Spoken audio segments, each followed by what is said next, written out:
एक तरफ अजय तिर्की द्वारा 17 अक्टूबर को आंदोलन 12 अक्टूबर को और आप लोगों द्वारा 17 अक्टूबर को कराया जा रहा है। आप लोग अलग अलग आंदोलन कर रहे हैं, साथ मिलकर नहीं, इसका पीछे का क्या कारण?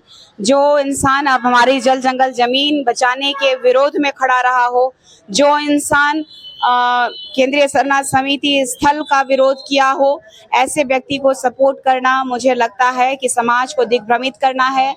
चाहे हमारा सिरम टोली शरणार्थ स्थल को बचाने की बात, तो हमारी माँ बहन बेटियों को जो चीर देने की बात करता हो, जो गाली गलौज करता हो, ऐसे लोगों के साथ समाज आना पसंद नहीं करेगा। राजनीतिक षड्यंत्र है, राजनीतिक चाल है और राजनीति से आज तक लोगों ने अपना रोटी सेका है। अब जयराम महतो के लिए बोली टाइगर जयराम महतो का काफी तरफदारी करी थी और आज वो इस चीज के विरोध खड़े हैं टाइगर जयराम महतो, और आप भी उनके विरोध क्या कहेंगे? मुझे लग रहा था कि वो शायद कोई तेज तर्रार होगा, दूर से देखने से लगता है इंसान को कि बहुत ही अच्छा काम करेंगे, लेकिन उनकी मानसिकता का पता चल गया कि आदिवासी समुदाय के लिए उनके प्रति कितना हेटरिज्म है। बंगाल से हो, चाहे अन्य राज्यों से हो, चाहे अन्य झारखंड के अन्य जिलों से हो, सभी 17 तारीख के कार्यक्रम को समर्थन करें। तो हम भी संवैधानिक ही विरोध कर रहे हैं, तो उनको हम पे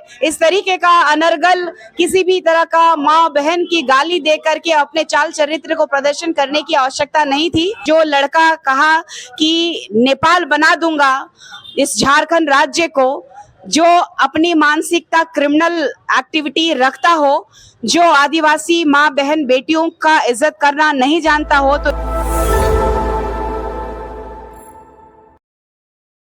झारखंड में इस समय दो समाज आमने सामने खड़े हैं। एक तरफ आदिवासियों द्वारा कुर्मियों का विरोध किया जा रहा है और एक तरफ कुर्मियों द्वारा एसटी में शामिल होने की प्रतिक्रिया दिखाई दे रही है। जगह जगह आंदोलन आदिवासी करते नजर आ रहे हैं। रेल टेका आंदोलन के बाद कुर्मियों द्वारा जो रेल टेका आंदोलन किया गया था, उसके बाद आदिवासियों का उस पर उग्र आंदोलन दिखाई दिया है। इसी आंदोलन के बारे में बात करने के लिए, इस आंदोलन के आगे अब क्या होने वाला है उसके बारे में बात करने के लिए हमारे साथ इस वक्त निशा भगत जी मौजूद है। आदिवासी बेटी निशा भगत जी मौजूद है, चलिए इनसे बात करते हैं। हम अपने संविधान के तहत अपने समाज के परिप्रेक्ष्य में, जल जंगल जमीन बचाने के परिप्रेक्ष्य में, यहाँ पेशा अधिनियम लागू कराने के परिप्रेक्ष्य में, स्वशासन लागू कराने के परिप्रेक्ष्य में लगातार संघर्ष किए हैं। और आज जो सुप्रीम कोर्ट ने कहा है कि इस देश का मूल मालिक प्रथम नागरिक आदिवासी है, लेकिन आज राजनीतिज्ञकारों के द्वारा आज हम बुनियादी सुविधाओं के लिए भी तरस रहे हैं। हमें अंतिम पायदान में खड़ा किया गया है। हम अपनी जिन मांगों को लेकर के आंदोलन करते करते थके नहीं थे कि ये कुर्मी समुदाय के लोगों के द्वारा ये कहा जा रहा है कि हम संवैधानिक मांग कर रहे हैं, तो हम भी संवैधानिक ही विरोध कर रहे हैं। तो उनको हम पे इस तरीके का अनर्गल किसी भी तरह का माँ बहन की गाली दे करके अपने चाल चरित्र को प्रदर्शन करने की आवश्यकता नहीं थी। हमारा जो मांग है, आपका जो मांग है कि बनने देने की बात कर रहे हैं, हमारा मांग है कि पैदा होने की बात हो रही है। आदिवासी का संस्कृति, आदिवासी का कल्चर वो स्वतः दिखता है। चूंकि ये पूरा भारत देश जो है संस्कृति का देश कहा जाता है, और ये जो संस्कृति का देश बिना आदिवासियों का संपन्न नहीं है। आदिवासियों के कारण ही आज पूरे भारत में हमारी संस्कृति, हमारी परंपरा जो सुरक्षित है। तो क्या कुर्मी समुदाय आदिवासी बन सकते हैं? कतई नहीं, क्योंकि आज उनके खतियान में भी ये लिखा हुआ है कि वो कुर्मी समुदाय के हैं, कुर्मी भी नहीं है। धन्यवाद जी। आप भी जेल कैंप नेत्री रह चुकी हैं, पर हाल ही में आपको निष्कासित किया गया। एक आपसे पहले भी बात हुई है। अब जयराम महतो के लिए बोली टाइगर जयराम महतो का काफी तरफदारी करी थी और आज वो इस चीज के विरोध खड़े हैं टाइगर जयराम महतो, और आप भी उनके विरोध क्या कहेंगे? देखिए, चूंकि इस झारखंड राज्य के प्रति 1932 का खतियान की बात करने वाला, जल जंगल जमीन की बात करने वाला, ऐसा मुझे लग रहा था कि वो शायद कोई तेज तर्रार होगा, दूर से देखने से लगता है इंसान को कि बहुत ही अच्छा काम करेंगे, लेकिन उनकी मानसिकता का पता चल गया कि आदिवासी समुदाय के लिए उनके प्रति कितना हेटरिज्म है। जब कुर्मी समुदाय के लिए मैंने कहा इससे पहले भी मैं ईसाई समुदाय के धर्मांतरित लोगों के लिए मैंने कहा था कि डिलिस्टिंग होना चाहिए, आरक्षण खत्म होना चाहिए, तब ये हमारे साथ थे और हमारा सपोर्ट में थे। और आज जब कुर्मी समुदाय के लिए बोली तो इनको ये तिलमिला गए और मुझे पार्टी से ही इन्होंने निष्कासन कर दिया। और सबसे बड़ी बात है कि ये असंवैधानिक तरीके का बात करने वाले, ये देख लीजिएगा कि जो विधायक हैं वो भी किस तरीके से गाली गलौज करते हैं, तो समुदाय के लोग कैसे गाली नहीं देंगे। गाली गलौज करके आज विधायक बने हुए लोग संविधान की बात ऐसे कर रहे हैं जिस तरीके से संविधान के तो सबसे पहले रक्षक यही है। इन्होंने बात कहा था कि हम झारखंड बचाएंगे, संविधान बचाएंगे, लेकिन सबसे बड़ा हनन संविधान का यही लोग कर रहे हैं।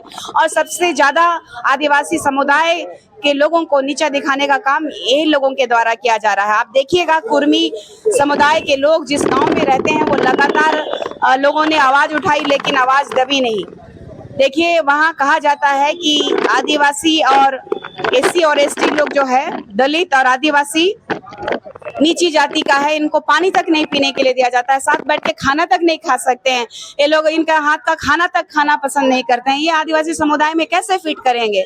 अभी से इन लोगों का कहानी नहीं है, सदियों से इन लोगों का कहानी चलते आ रहा है कि आदिवासी समुदाय को लोग किस तरीके से मटियामेट और खत्म किया जा सके ताकि अपने स्वामित्व और इस झारखंड राज्य में अपनी राजनीति का सिक्का को एक तरफा किया जा सके। इनकी यही मंशा है। ज्योत्सना करकट्टा को की वीडियो पे हाल में ही गाली गलौज हो रही थी, अभद्र भाषा का प्रयोग कर रही थी किसी एक युवक द्वारा, उस युवक को अभी गिरफ्तार कर लिया गया है, उस पर क्या कहें? देखिए इस भारत के संविधान में जब सुप्रीम कोर्ट की बात की जाए तो इस देश में प्रथम और मूल नागरिक की बात की जाए तो आदिवासी है। और आदिवासी समुदाय के लिए विशेष कानून बनाए गए हैं। आदिवासी समुदाय को अगर कोई गाली गलौज करता है या फिर उनकी अस्मिता को ठेस पहुंचाने की कोशिश करता है तो कड़ी से कड़ी कानून व्यवस्था बनाई गई है जो नॉन बेलेबल सेक्शन है।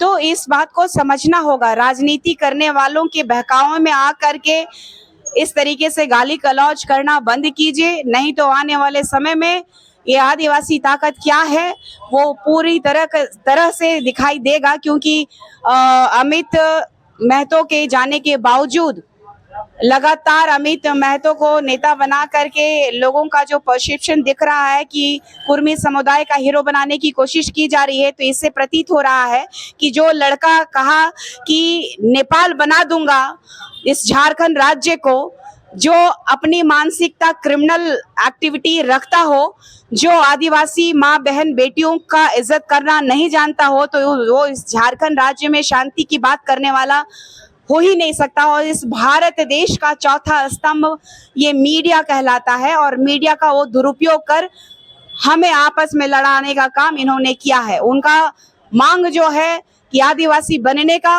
और हमारा मांग जो है आदिवासी समुदाय का अपनी अस्मिता को बचाए रखने का और आदिवासी नहीं बनने देने का, हमारा सीधा जो है महामहिम राष्ट्रपति महोदया से गुहार लगाने का, यहाँ से लेकर के दिल्ली तक जाने का काम करेंगे हम लोग। अभी तो सिर्फ और सिर्फ जन सैलाब है, अभी तो सुनामी आना बाकी है। एक तरफ अजय तिर्की द्वारा 17 अक्टूबर को आंदोलन 12 अक्टूबर को और आप लोगों द्वारा 17 अक्टूबर को कराया जा रहा है, आप लोग अलग अलग आंदोलन कर रहे हैं, साथ मिलकर नहीं, इसका पीछे का क्या कारण? देखिए हमने पहले भी कहा है और अब भी कह रही हूँ कि सभी व्यक्ति को अपनी अपनी आज़ादी है, स्वतंत्रता है कि अपने धर्म के प्रति, अपने समुदाय के प्रति रक्षा करने का।